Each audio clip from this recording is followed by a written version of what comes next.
कि white house के जिहड़े नैशनल सिक्योरिटी एडवाइज़र ने मिस्टर जेक सलीवान, उन्होंने फॉक्स न्यूज़ नूं इंटरव्यू दिता है और जिहड़ी मीडिया दीयां सुर्खियां बनिया वाइट हाउस के नाम थले, no guarantees about Afghanistan future post pull out, कि उत्थों पुल आउट करन तो बाद असीं कोई गारंटी नहीं दे सकते कि अफगानिस्तान का फ्यूचर की होएगा।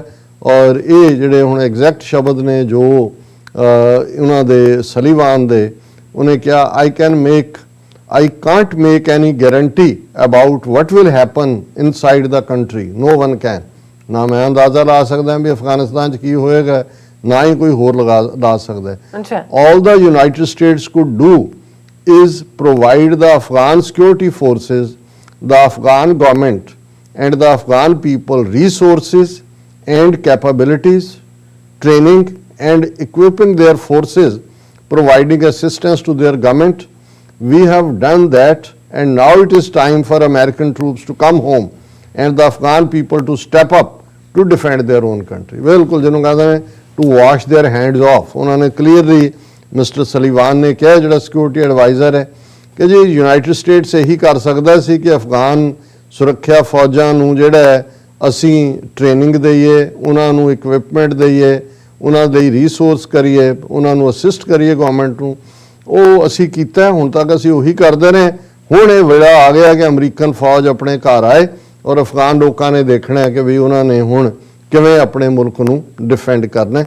और नाल दी नाल हुण ये तो बिल्कुल ही नज़र ही आ रहा है कि उन्होंने कहा भी हुण तुसीं भावें खसमां नूं खाओ, असीं उत्थों तुरे, असीं निकले, असीं चल पे। और मैं समझदा भी ये बेस्ट फैसला है और इस दे उत्ते ईवन प्रेजिडेंट डोनाल्ड ट्रंप ने भी बधाई दी है।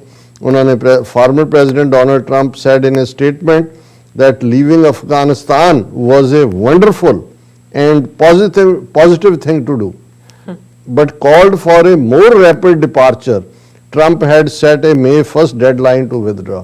उन्हें यही कहा भी तुसी लेट क्यों कीता, वंडरफुल ये वंडरफुल विदड्रॉल है और ये वाइज डिसीजन है। देखो जिथे क्रेडिट बिलोंग करता उत्थे जाना चाहिए। हालांकि हुण अमरीका इस पासियों तां बिल्कुल आ गया, अपनी हकीकत नूं समझ रहे हैं।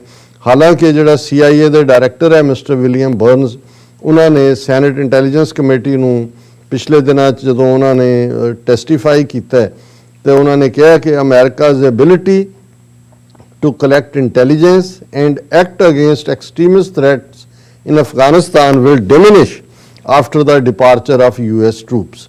कि भी जदों अमरीकन फौज आ गई उत्थों फिर ये नहीं है भी असीं उत्थे इंटैलीजेंस और दूसरी कलैक्ट कर सकते हैं। नाल दी नाल उन्हें कोट भी किया यूनाइटेड नेशनस रिपोर्ट नूं कि अजे भी जिहड़े 500 के करीब अलकायदा के फाइटर ने वो अफगानिस्तान च बैठे हुए हैं।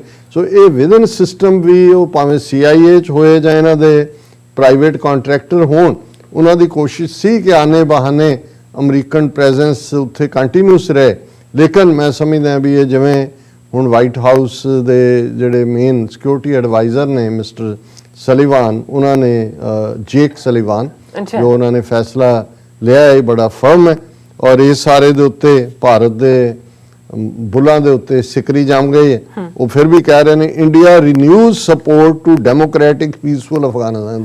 डेमोक्रेसी जिद्दां दी तुसीं चला रही है उदां दी तो वो अफगानां नूं जिन्हां दी 5000 साल तो उन्हां दी वो ट्राइबल सोसाइटी अपने जिरगे का सिस्टम उन्होंने ये लोकतंत्र जमहूरीयत समझा रहे हैं। और लेकिन तुसी इन्हां दा वो देखो कि किस किस्म की बददियानती है।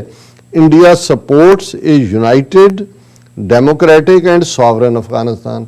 अफगानां नूं सॉवरनिटी का तो पाठ पढ़ाने की लोड़ नहीं, उन्होंने तो सोवियत यूनियन में भी पढ़ाता है कि अफगान सॉवरनिटी की है, अमरीका ते नेटो ने भी पढ़ाता है। फिर कहते we are deeply concerned about the increase in violence and targeted killings in Afghanistan। अपनी फौज भेज दो जे तुहानू इन्ना ही फिक्र है। जरूर तुसी अमरीका दे मुंडे मरवाने ने बेचारे उत्थे जाके पीज़ा करते हैं जदों अगों अफगानां दियां आ रहा हुंदा तो तुसी भेजो जरा तुहानू लग पते जान।